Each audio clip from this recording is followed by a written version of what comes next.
नमस्कार, बहुत बहुत स्वागत है आप सभी का। आप देख रहे हैं एनएमएफ न्यूज। आपके साथ मैं हूं नम्रता चौधरी। महाराष्ट्र के जो विधानसभा चुनाव हैं, इसमें प्रचार प्रसार जमकर हो रहा है और यकीन मानिए ये चुनाव बेहद दिलचस्प होने जा रहे हैं, क्योंकि देश में ऐसे चुनिंदा ही राज्य हैं जिनकी राजनीति बहुत दिलचस्प है। इनमें उत्तर प्रदेश हो गया, बंगाल हो गया, बिहार हो गया और महाराष्ट्र भी है। अब जब यहाँ पर विधानसभा चुनाव होने हैं तो चाहे उद्धव गुट हो या फिर बीजेपी की तरफ आप देख लीजिए, ये कह लीजिए कि दिलचस्प होता जा रहा है दिन पर दिन ये मुकाबला, क्योंकि बड़े बड़े ऐलान दोनों तरफ से किए जा रहे हैं। प्रमुख तौर पर तो दो ही गठबंधन आगे बढ़ते हुए दिख रहे हैं, महायुति और महाविकास अघाड़ी। इन्हीं में प्रॉपर कंपटीशन दिखाई दे रहा है और इन्हीं के नेता अपने अपने दम पर वोट जीतने का, लोगों को साधने का दावा कर रहे हैं और सत्ता में बरकरार रहने का भी। हालांकि इन सब के बीच मनसे प्रमुख राज ठाकरे का एक बयान सोशल मीडिया पर वायरल है।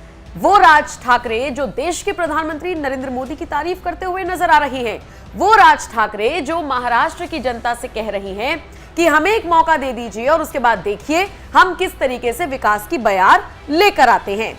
महाराष्ट्र नवनिर्माण सेना के अध्यक्ष राज ठाकरे का बयान खुलकर लोगों के सामने आ गया है और इसमें वो उन मौलानाओं को भी धमकी देते हुए नजर आए हैं जो मस्जिदों से ऐलान कर रहे हैं कि इंडी गठबंधन को जिताइए।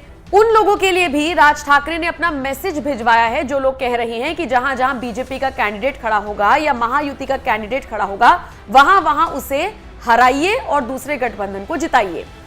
एक ऐसे मौलाना का बयान सोशल मीडिया पर वायरल भी हुआ था और उसके बाद देखिए अब राज ठाकरे किस तरीके से अपना बयान देते हुए नजर आए हैं। सबसे पहले तो वो कहते हैं, मैंने पहले कहा था कि पीएम नरेंद्र मोदी सिर्फ उत्तर प्रदेश, बिहार और झारखंड का विकास करें। महाराष्ट्र इतने लोगों का भार नहीं झेल सकता। मुझे खुशी है कि अब वहां कुछ कुछ काम हो रहा है।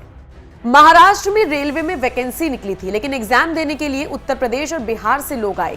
हमारे आंदोलन के बाद हमारे लोगों को पता चला कि ये नौकरी हमारे लिए है। आंदोलन के बाद ममता बनर्जी जब रेल मंत्री बनी तो उन्होंने मराठी में एग्जाम लिखने का मौका दिया, जिसके बाद हजारों मराठी लोगों को नौकरी मिली। ये काम सरकार का था, लेकिन हमने सत्ता से बाहर रहकर ये काम किया।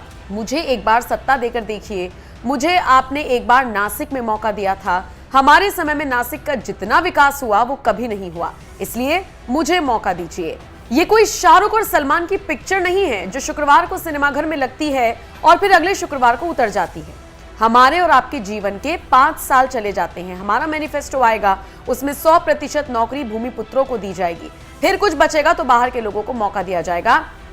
राज ठाकरे ने कहा कि मैं प्रधानमंत्री नरेंद्र मोदी का आभार व्यक्त करता हूं कि उन्होंने मराठी को अभिजात भाषा का दर्जा दिया। इसके बाद उन्होंने मुस्लिम मौलानाओं को सीधे सीधे तौर पर चेतावनी दे दी। राज ठाकरे कहते हैं, अगर मुस्लिम मौलाना फतवे निकाल रही हैं तो मैं भी फतवा निकालता हूं। हमें मतदान कीजिए, जहां जहां मेरे उम्मीदवार खड़े हैं उन्हें वोट कीजिए। मनसे ने सत्ता से बाहर रहते हुए कई सारे आंदोलन किए। बाला साहेब ठाकरे के बाद सिर्फ हमने आंदोलन किया। मैं सपने नहीं बेचता हूं, जो संभव है वही करता हूं। कोलाबा से लेकर महिम के बीच जितने भी मैदान हैं सब ब्रिटिश कालीन मैदान हैं। मुस्लिम मौलवी फतवे निकाल रही हैं कि उद्धव ठाकरे मुख्यमंत्री बने। कैसे बने सबको पता है, विचारधारा बची ही नहीं है। इन चुनावों में बाला साहेब ठाकरे का जबरदस्त जिक्र हो रहा है, फिर चाहे एकनाथ शिंदे हो या राज ठाकरे हो। बहरहाल राज ठाकरे के इस बयान को लेकर आप क्या राय रखते हैं, जिसमें वो मौलानाओं को सीधे तौर पर चेतावनी दे रही हैं? कमेंट सेक्शन में अपनी राय हमें जरूर दीजिएगा। नमस्कार।